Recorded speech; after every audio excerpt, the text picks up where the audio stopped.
Why don't you talk a little bit about that struggle you've had before with ministry and being a young mom? Hmm. Has so much to say. Um, it it was difficult. There have been times where it's difficult because I know that there are talents that the Lord has given me, Hmm. and some of them are very pleasurable ones, and others not so much. Yeah. He's given me different capabilities, and like I said, I've always strived to Hmm. see where I am needed. Yeah.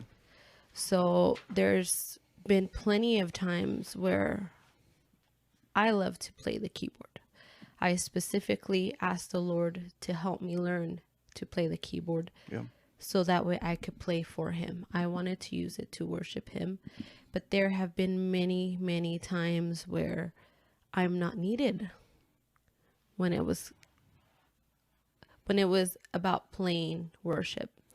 I Yeah. was needed in other areas, for example, in the nursery or cleaning or ushering or different areas. Yeah. And I submitted to the Lord and I said, you know what, Lord, I know that I have these abilities to play for you and to worship you and do that for you at church, but I'm not needed in those areas. And because of that, I have to step back and do what other things you have called me to. And those are struggles because my heart longed for one thing and the Lord said, no, this is Hmm. not about you. This is about me. Yeah. There's been plenty of times where I've wanted to do many different things and I haven't been able to because of the kids. Yeah. But when there is an opportunity to do something like evangelizing, or even when I have to, now that I'm able to play worship and I have to bring my kids along, I do not ever try and use that excuse because you are teaching your kids to serve the Lord. You're teaching them you are a priority. I love you, but I'm teaching you what it means to serve the Lord. Hmm. Even if I have to struggle a little bit with you, even if you're going to be cranky, we're all hungry, we're Yeah. all tired, Yeah. it's hot, we're sweating. This is what it means to serve the Lord. It's not always going to be convenient, it's not always going to be comfortable, but it always going to be fulfilling because we are doing it for the Lord. Yeah. And my kids aren't missing out on anything. Mm-mm. Like even me growing up and you growing up, we went to church almost all the time, Mm-hmm.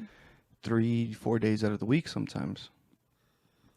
Or And five or six or days. 5 or 6 or however many days that our Yeah. parents took us. I grew up as a Mm-hmm. pastor's kid, so I was always around ministry things, and I can genuinely tell people that I didn't miss out on anything Mm-hmm. as a kid. I didn't miss out on anything as a teenager because my dad was purposeful about um, spending time with us, taking us on vacation, and all those things are excellent, excellent things. But when we use our children as an excuse to say, um, "I just don't want, I just don't want to use or to abuse my kids. Mm-hmm. I don't want my kids to feel like um, they're not the Neglected. priority or something like that." Mm-hmm.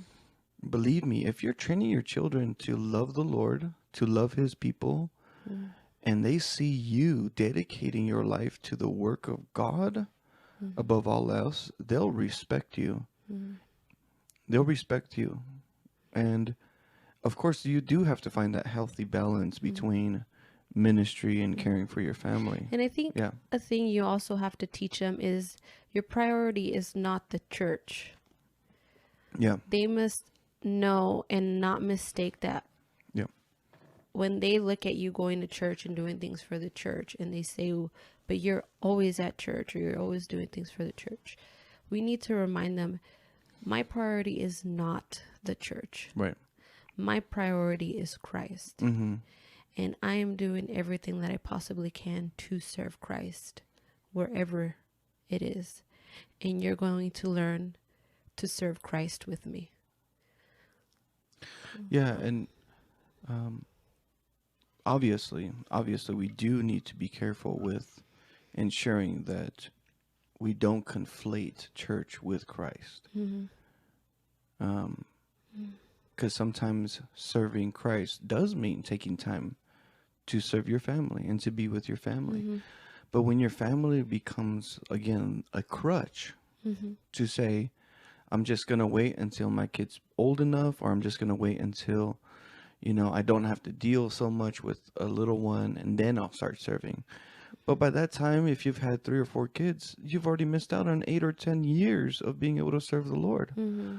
Or you put your kids in a sports program that just consumes your time, and you have the gifts, you have the talents to be able to serve God to great capacity, and yet you're throwing everything into your kids because you love your kids, obviously, and it's not an evil thing, but it can become a problem and an evil thing when you put your own kids above Christ Mm-hmm. and to serve Christ, because then your kids become your idolatrous.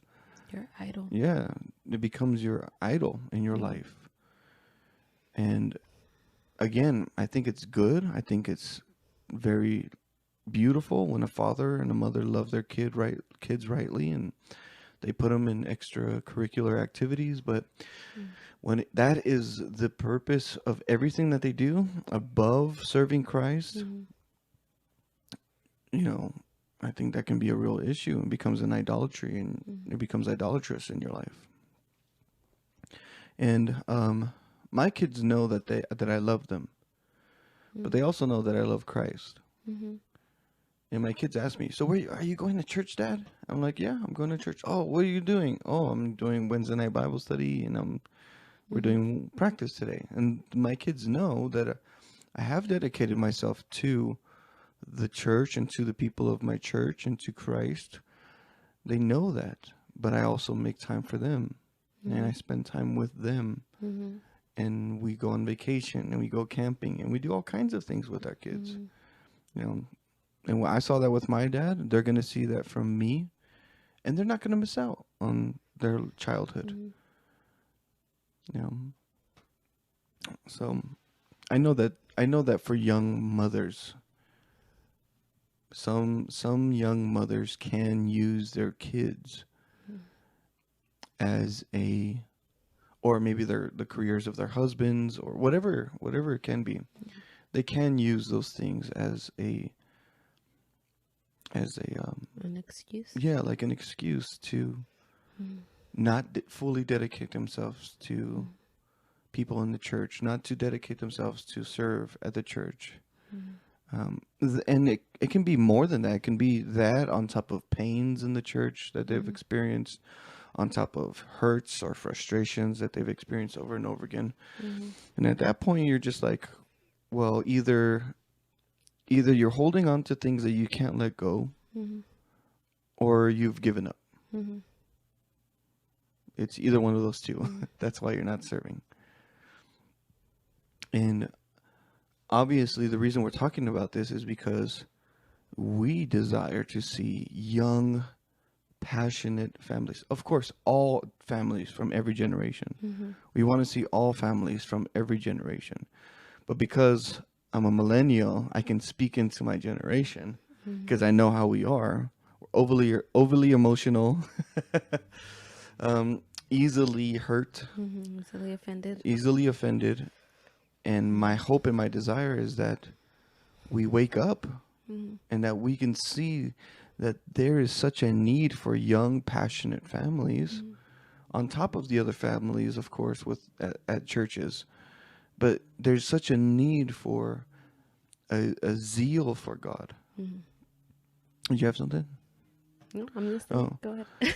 there's such a need for a zeal for God in young families Mm-hmm. that say, regardless of hurt, regardless of whether or not my kids want to play football or baseball, or whether or not my kids are becoming my excuse, they'll say they won't hinder me from serving God, and to the capacity that we want to see God move. Mm-hmm. because we want to see revival. Mm. That's what we desire. That's what I desire. I want to see droves of millennial families Mm. just giving their all to God, Mm-hmm. because every generation has seen some form of revival Mm-hmm. or another. And I think we're at like the precipice of that. We're like right on the edge of that, because I see that the Lord is starting to stir things Mm-hmm. in the hearts of these younger families, Mm-hmm. because they're the future of the church. Yeah.